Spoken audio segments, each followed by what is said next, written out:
Psalm chapter 1. Blessed is the man that walketh not in the counsel of the ungodly, nor standeth in the way of sinners, nor sitteth in the seat of the scornful. But his delight is in the law of the Lord, and in his law doth he meditate day and night. And he shall be like a tree planted by the rivers of water, that bringeth forth his fruit in his season. His leaf also shall not wither, and whatsoever he doeth shall prosper. The ungodly are not so, but are like the chaff which the wind driveth away. Therefore the ungodly shall not stand in the judgment, nor sinners in the congregation of the righteous. For the Lord knoweth the way of the righteous, but the way of the ungodly shall perish. So who's it talking about here? Blessed is the man who walketh not in the counsel of the ungodly. Who's the ungodly? Those that do not regard God. Those that knew God at one time but rejected him. Those that went after Balaam. Those that went after something else. Those who made gods onto other things. Those who don't believe in God, who hate God, who disregard God, who put him in the realm and his word in the realm of fantasy and fiction. Those are the ungodly, those who seek salvation within themselves and seek godliness from within themselves. Those people are ungodly. Nor standeth in the way of sinners. What's a sinner? Everybody has sinned. Everybody is a sinner. But this particular sinner is ungodly. Doesn't regard God, and therefore they sin continually. They sin and they are not reproved. They sin and are not corrected, and they don't want to be corrected, and they never will be corrected. And you can't stand in their way, because to stand in their way is to stand in the way of an immovable object. Okay? These people, right, a sinner is going to sin, the just is going to be justified, right? They're going to do what they want to do. They've already made that decision. They've already seared their conscience. They're not only sinners, but they're ungodly sinners, right? You understand that? I think you do. Nor sitteth in the seat of the scornful. Right? Nor sitteth in the seat of the scornful. We also don't scorn those, right? We don't get in the way of the sinner. We don't scorn them, right? We don't walk in the counsel of the ungodly, the scornful, those who complain, those that whine, those that bitch and moan about everything, everybody, how they do it, and how they should do it. Okay? Now, you could say, well, Peter, isn't that kind of what you do? Well, no, because the next sentence will clarify what I'm talking about. Scornful, those people that don't have any reason, there's no real reason why, but they sit in judgment of people when they themselves have no righteousness with which to judge by, right? They're not justified by anything, but yet they sit in judgment. So they don't really judge, but they scorn. Right? They tear down. They browbeat. They weaken. No. Man of God doesn't do any of this. But the man of God, his delight is in the law of the Lord. Right? Why don't I walk in the counsel of the ungodly? Or stand in the way of sinners, or sit in the seat of the scorners. Why? Because I only care about the law of God. That's the only thing that I take any sort of pleasure in. And anything that falls outside of the law of God, I have no pleasure in it. Not saying that I don't sin, not saying that I haven't done things outside of the law of God, not saying that. I don't take any pleasure in them. My flesh may want to commit certain things, but my spirit strives against it constantly. I have no desire to walk in the counsel of the ungodly. I have no desire to to stand in the way of sinners, right? The destruction of this world, destruction of our country, right? I ain't going to stand in the way of those who are destroying it, because they're going to destroy it. It's been put into their minds by God to do so. I'm not going to stand in their way. What I am doing is trying to stand in the gap and trying to snag people, right, along the way as they're coming whipping by, trying to get them with the truth. I don't sit in the seat of the scornful. I'm not complaining about individuals. I'm not condemning individuals, condemning sin. I'm condemning ungodliness. I'm condemning unlawfulness. I'm condemning unrighteousness. I'm condemning wickedness. Okay? It's not the person. Okay? It's like when you criticize the government and then somebody takes it personal that you're criticizing a specific person because they know somebody that's worked in government somewhere, right? Like I'm just bitching about the government for the sake of bitching about the government. It's not Romans 13 where God has given you this ruler not to be a terror unto the people, but that this ruler will rule according to the power that's given him power, which is the power of God who gave him his authority in the first place. So when we have rulers that rule according to these principles, that rule according to the laws of God, that understand that God gave them the power in the first place, and they reject that power, well, in that case, I reject that leader. It is better to obey God than obey man. Better listen to God than listen to man.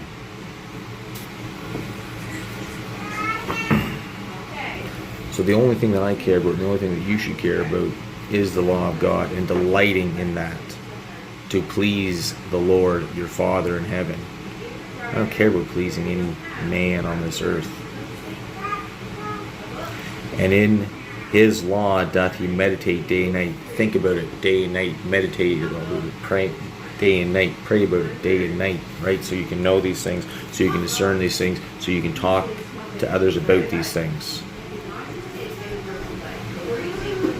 Right? To argue with a fool is foolishness. There's no point, because you're never going to get anywhere with a fool. Right? That's why you don't stand in the way of the sinner, right? Or the ungodly, or sit in the seat of the scornful. These people, they're insatiable.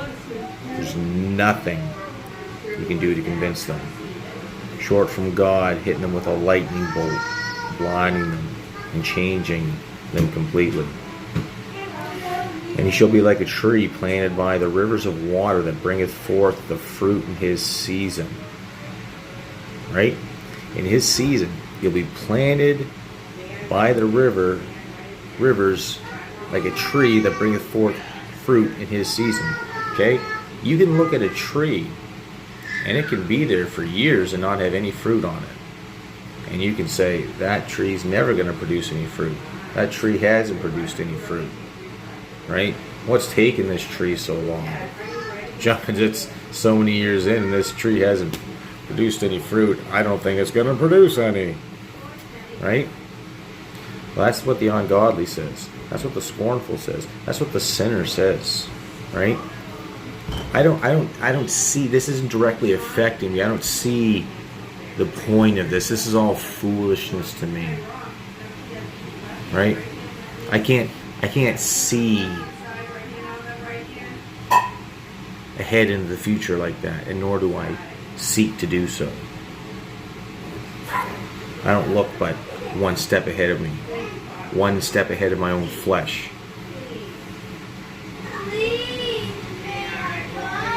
Brings forth fruit in his own time. When's that? God's time. God made the seasons, made the times, right, for us to know what's going on, right? To give us a witness. He gave us those things. So therefore, it'll happen in its time, according to its time, as God preserved it in it. And whatsoever he doeth shall prosper. His leaf also shall not wither. When God sets us into the spot where He wants us, right, nothing can wither that leaf. Whatever you do will prosper.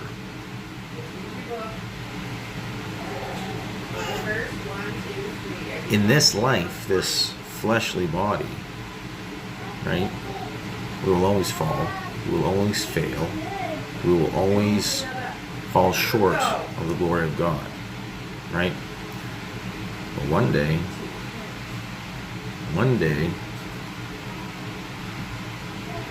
we're going to be changed. And at that point in time, those leaves that wither will never wither. So in its season, a tree brings forth its fruit in its time, right? And when it's bringing forth that fruit, the leaf doesn't wither, right? It is in a time of prospering because it's bringing forth fruit. But the ungodly, they are not so. But they are like the chaff which the wind driveth away. It's like you grow something in a garden, and you grow it and it looks good, and it finally produces the fruit. But then all the fruit are rotten, or they got a blight on them, or they get bugs, and they're no good, and you just toss them out. They're worth nothing. It took all that time to grow, and they ended up being worth nothing. That's what the ungodly are like. The ungodly are like the chaff which the wind driveth away, right? When you've got a bunch of hay that you're gathering together and you're bundling it up into a hay bale, okay? You gather all that hay together. Well, there's going to be little crisps and little bits of chaff, right, that are going to pile around. You're going to get all the main straw and whatnot, but you're also going to have the chaff that gathers. When you gather all that hay together, right, and bundle it all up, it's held together by its compression, by its substance, right? But chaff, right, it's just little specks, it's just little pieces. There's nothing holding it. And when the wind comes, that chaff gets blown away, gets tossed, okay, while the gathered up wheat, right, the gathered up straw, the gathered up hay, it's all in a bundle together. But this chaff, it just gets carried away in the wind, right? Therefore, the ungodly shall not stand in the judgment. So that's what it's talking about. There's going to be one day, the day of judgment, when God's going to take those that delighted in His law, and He's going to plant them by the river. And their leaves never going to fade. The flower's never going to fade. And the fruit is always going to be gathered. The ungodly are not so, because in the day of judgment, they will not stand. They will be like the chaff that gets blown away. They will be like the tree that produces no fruit, is hewn down and cast into the fire. Right? Sinners will not stand in the congregation of the righteous. Sinners will not stand in the congregation of the righteous. Why? Because when one day this flesh is cast off, when we're given that new body, there will be no sin found in us. The fact that in this life we delight in the law of the Lord, and that's what we seek to do, well, one day we won't only seek to do the law of the Lord and delight in it, but that will be put into our minds, written on our hearts and on our foreheads, so that we will never even think to sin again. See, the Antichrist wants to make it so everybody doesn't sin or do wrong or do this or do that, right? They want to artificially create that Garden of Eden, right? Instead of doing it the way that God has planned for us, they want to do it themselves. By their hand, they will bring salvation to the world, right? In themselves, they believe they are the salvation. But there's a way that seemeth right unto man, and that way leadeth unto destruction. The man of sin, right? The man of perdition who goes into destruction. And everybody that takes his mark goes into destruction with him. For the Lord knoweth the way of the righteous. Man thinks he knows the way of the righteous, but only God knows that way, because the way that man knows leadeth on to destruction. But the way of the ungodly shall perish. That's man's way. The Lord knoweth the way of the righteous, but the way of the ungodly shall perish, because that way leadeth to destruction.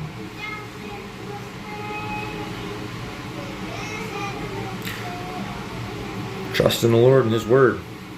Put your hope and your faith in Him. It's the only hope that you have.